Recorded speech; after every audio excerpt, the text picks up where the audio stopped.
Salve, salve! Então, vou mostrar um caso aqui clássico de problema de fase, contar um pouco de como é que eu descobri isso. Basicamente, eu venho gerando conteúdo já há algum tempo, e eu tenho a prática de acelerar os vídeos, né, porque eu vejo que otimiza, né, então às vezes quem não tem muito tempo, já vai dar o play ali, quer receber aquele conteúdo logo ali, foi. Né, então, antes eu fazia conteúdos sempre extensos, em velocidade normal, eu passei a pegar e subdividir em tópicos. Com o tempo eu tô subdividindo, inclusive, os conteúdos que eu fiz anteriormente, ou seja, tô otimizando, né, para pessoas que não se propõem a mergulhar em águas profundas, vamos colocar assim.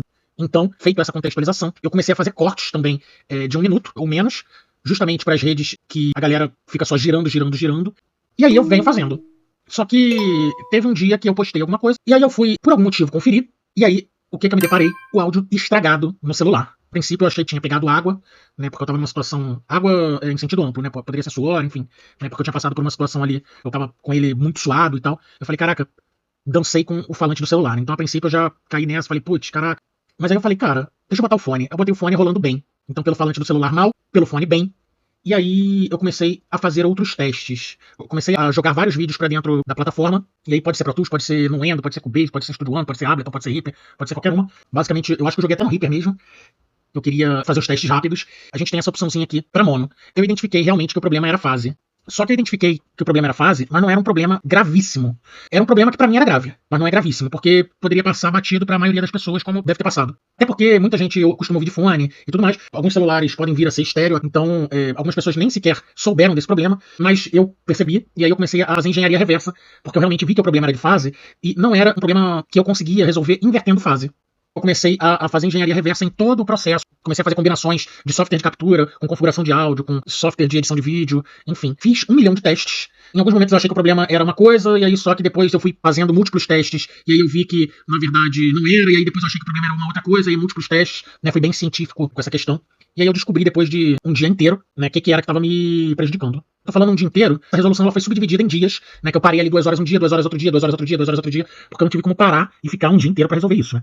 O que eu me deparo? E aí serve pra dica aí, quem faz conteúdo ou vier fazer conteúdo. Tava vindo do meu editor de vídeo aqui, que eu utilizo pra editar os vídeos grandes. E aí, o que acontece? Quando a gente acelera, ele causa um problema de fase. O problema de fase, ele só é percebido quando a gente tá em mono. Quando a gente tá em estéreo, tá tudo certo. Então aí, como é que eu tive que resolver isso? E aí é que é a questão maluca. O problema, ele só acontece na exportação, nas partes que são aceleradas. Então eu tenho vídeo que tem hora que não tá acelerado, tem hora que tá acelerado. Né, que eu vou intercalando, e algumas situações eu deixo em menor velocidade ou em maior velocidade. Qual é a forma que eu encontrei mais otimizada de verdadeiramente resolver o problema? Porque eu tentei várias formas para não precisar chegar a isso. Mas aí é a forma mais otimizada aqui de eu resolver. Eu precisei importar para o Reaper. É uma forma segura. Essa opção aqui no Item Settings, a gente tem como deixar só... A gente importa a track, né? Ou seja, é um canal estéreo, normal. Só que aqui na região eu consigo ir intercalando entre mono e estéreo tranquilamente, sem dar problema. E na hora de eu renderizar, ele vai encarar ali normalmente. Inclusive, eu deixei de forma mais segura com um limiter em menos 0.2 aqui, só para não deixar estourar. Então, o que eu tô fazendo? Eu tenho aqui a minha introdução.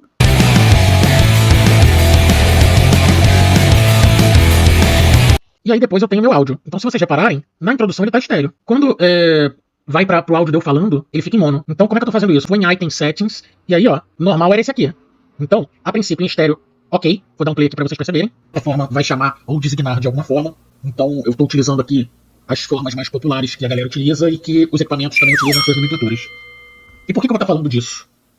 Porque quando as aulas começarem a surgir sobre o combo de efeito, podem ter pessoas... A princípio, normal. Quando a gente bota pra mono, a forma vai chamar ou designar de alguma forma. Então, eu estou utilizando aqui as formas mais populares que a galera utiliza e que os equipamentos também utilizam seus nomenclatores. E por que eu vou estar falando disso?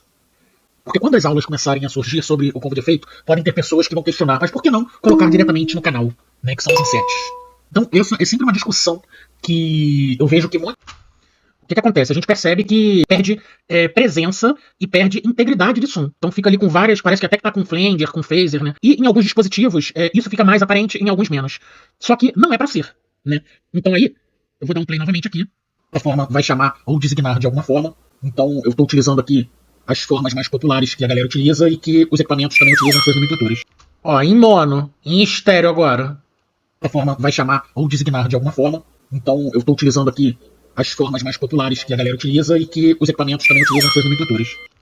Em mono, a forma vai chamar ou designar de alguma forma. Então eu estou utilizando aqui as formas mais populares que a galera utiliza e que os equipamentos também utilizam seus nomenclatores. Agora, com a resolução, tá? Eu dividi a região Nas partes aceleradas, o que eu faço? Dou um clique com o dedo direito, Item Settings, e aí, ó, Take Channel Mode, mono. Então vocês reparam que ele deixou de ter esse desenho com as duas tracks aqui, passou a ter só um desenho. Eu vou deixar ele em mono mesmo aqui, ó. E vocês vão ver que a gente já não vai ter mais o problema de fase. Versus canais auxiliares, sends, mandadas, enfim. Cada plataforma vai chamar ou designar de alguma forma. Então eu estou utilizando aqui as formas mais populares que a galera utiliza e que não os dá equipamentos mais também utilizam seus problema, nomenclatores. tá? E por que eu vou estar falando disso? Porque quando as aulas começarem a surgir sobre o combo de efeito, podem...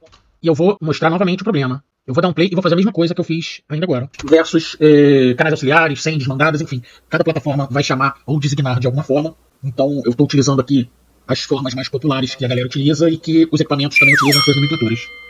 E por que eu vou estar falando disso? Porque quando as aulas começarem a surgir sobre o combo de efeito, podem ter pessoas que vão questionar, mas por que não colocar diretamente no canal, né, que são os insets? Então, essa é sempre uma discussão que eu vejo que muitos dos meus alunos têm. É tão mais fácil utilizar ali no insert, né, eu já abro um plugin ali e pronto. Né? Então, qual é a moral da história aqui? Dei essa volta aí ao mundo, mostrando o problema que eu tive para ilustrar. Porque a fase é primordial, é importantíssimo se tratando de áudio. Então sempre chequem a fase. Quando tiver um problema, que você perceba esse tipo de variação, se o estéreo está soando bem, quando você passa para mono, começa a ter uma porção de defeito, é problema de fase. Os problemas de fase mais clássicos que a gente tem, a gente vai ter, geralmente, quando a gente faz captações de um mesmo instrumento com mais de um microfone, com mais de uma fonte de entrada. Por quê? Porque tem distâncias e tempos diferentes. Né? O som ele se propaga, e aí, a partir do momento que você começa a trabalhar com várias fontes de entrada, ou seja, microfones, você vai ter tempos diferentes de chegada, e aí você começa a ter possibilidade de problema. Geralmente, o que acontece? O clássico, quando a gente vai gravar uma bateria. A caixa da bateria, ela leva um microfone na frente, um microfone em cima e um microfone embaixo. Geralmente, a gente já de cara já inverte a fase do microfone de baixo. Por quê? Porque se não inverter a fase, a chance é de 99,9% dar problema. Isso é padrão. Só que a gente tem outras situações também que a gente pode ter problema. Por exemplo, quando a gente começa a ter as ambiências de bateria, que a gente capta a bateria geralmente ali com 4, 6, 8, 12 microfones ou mais, dependendo. E aí você começa a ter de checar e alinhar não só os tempos, mas a fase. Isso é uma diferença brutal em integridade de som. Eu posso estar falando disso mais à frente, mas é uma questão importantíssima. Então, chequem a fase. Tenham cuidado com a fase, porque isso pode te destruir com uma simples questão. Então é isso, vamos que vamos avante.